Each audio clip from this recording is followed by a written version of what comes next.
दोस्तों, आज की इस वीडियो में हम बात करेंगे बिलीफ सिस्टम के बारे में। दोस्तों, अगर आप खुद के ऊपर विश्वास करते हैं तो यह दुनिया की सबसे बड़ी ताकत है और आप खुद के ऊपर विश्वास करके जो चाहो अपने जीवन में हासिल कर सकते हैं। दोस्तों, यह कहानी एक दिव्यांग राजा की है जिसके राज्य में कोई भी परेशानी या समस्या नहीं थी। सभी लोग उस राज्य में बहुत खुश थे और ऊपर वाले से धन्यवाद करते थे कि इतने अच्छे राजा को उनकी जिंदगी में भेजे। वह राजा दिव्यांग था, उसकी एक आंख नहीं थी और एक पैर नहीं था, लेकिन फिर भी राजा को इस बात का कोई मलाल नहीं था। एक दिन राजा अपने महल के गलियारे में घूमते हुए अपने पूर्वजों की तस्वीर को देख रहा था और सोच रहा था कि मेरे पिताजी इतने शूरवीर थे, उनके पिताजी इतने शूरवीर थे, हमें इतने शूरवीर खानदान में जन्म लेने का मौका मिला। ऊपर वाले का बहुत बहुत धन्यवाद है। राजा ने सभी चित्र को देखते हुए आखिरी चित्र तक पहुंचा और फिर उस खाली जगह को देखा तो वह चिंता में पड़ गया, क्योंकि उसे यह मालूम था कि अब यहाँ जो तस्वीर लगेगी वह उसी की लगेगी। लेकिन राजा को इस बात की चिंता नहीं थी कि वह मर जाएगा। चिंता इस बात की थी कि वहाँ जो पेंटिंग लगेगी वह कैसे लगेगी। राजा का एक आंख और एक पैर न होने की वजह से वह चिंता में था।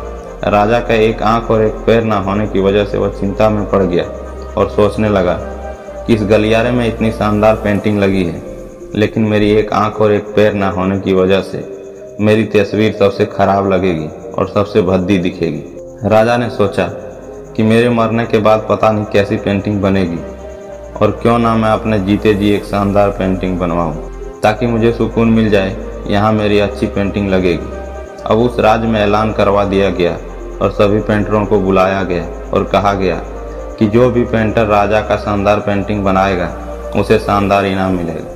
अब सभी पेंटर राज्य में आए। उन सभी पेंटर को पता था कि अगर शानदार पेंटिंग बनेगा तो शानदार इनाम मिलेगा, लेकिन जिस राजा का एक आंख नहीं है और एक पैर नहीं है उसका शानदार पेंटिंग कैसे बनेगा। पेंटर सोच रहे थे कि इनाम का तो पता नहीं, लेकिन अगर शानदार पेंटिंग नहीं बनी और राजा गुस्सा हो गया तो सजा जरूर मिलेगी। इसलिए बड़े बड़े चित्रकार भी आगे नहीं आए।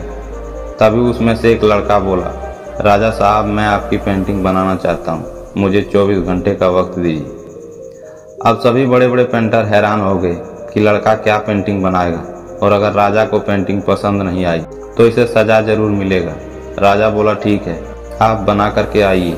अगले दिन वह लड़का तस्वीर बनाकर लाने वाला था और दरबार पूरी तरह से भर चुका था। लोग दूर दूर से यह देखने के लिए आए थे कि वह लड़का कैसा पेंटिंग बनाएगा। अब लड़का जब उस राजा की पेंटिंग बनाकर लाया तो लोग आश्चर्यचकित रह गए।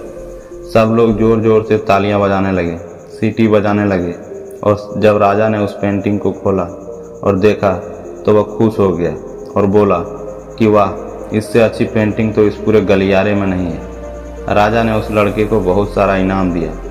अब आप सोच रहे होंगे कि उस राजा की क्या पेंटिंग बनी होगी जिसकी एक आंख नहीं है और एक पैर नहीं है।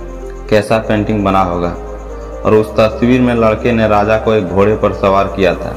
एक साइड से उस राजा का एक पैर दिख रहा था और राजा तीरंदाजी करते हुए निशाना लगा रहा था, और निशाना लगाते वक्त एक आंख बंद हो जाती है, और उस लड़के ने उस राजा की वही आंख बंद की थी जो राजा के पास नहीं थी। इस तरह से उस लड़के ने राजा को निशान लगाते हुए घोड़े के ऊपर सवार दिखाया, जिससे एक आंख बंद और एक ही पैर दिखाया, और इतना शानदार पेंटिंग बनाया था कि वह अब तक की सबसे सर्वश्रेष्ठ पेंटिंग थी। उस लड़के के सामने भी चुनौती थी, संकट था, लेकिन उसने सकारात्मकता का साथ नहीं छोड़ी। जिंदगी में आप जिस भी मुकाम पर हो, जिस भी संकट में फंस गए हो, जिस भी स्थिति में हो, अगर आपने सकारात्मकता का साथ कभी नहीं छोड़ा तो यकीन मानिए आप उस संकट से बाहर निकल सकते हैं। दोस्तों, इस कहानी से हमें यही सीख मिलती है कि जिंदगी में उम्मीद का साथ मत छोड़िए, क्योंकि जिसने उम्मीद का साथ छोड़ दिया तो फिर जिंदगी उसका साथ छोड़ देती है। हर पल सकारात्मक रहिए, खुश रहिए, ऊपर वाले के आशीर्वाद के साथ, अपनों के प्यार के साथ, अपनी अच्छी और सच्ची मेहनत के साथ कर दिखाओ कुछ ऐसा कि दुनिया करना चाहे आपके जैसा। धन्यवाद।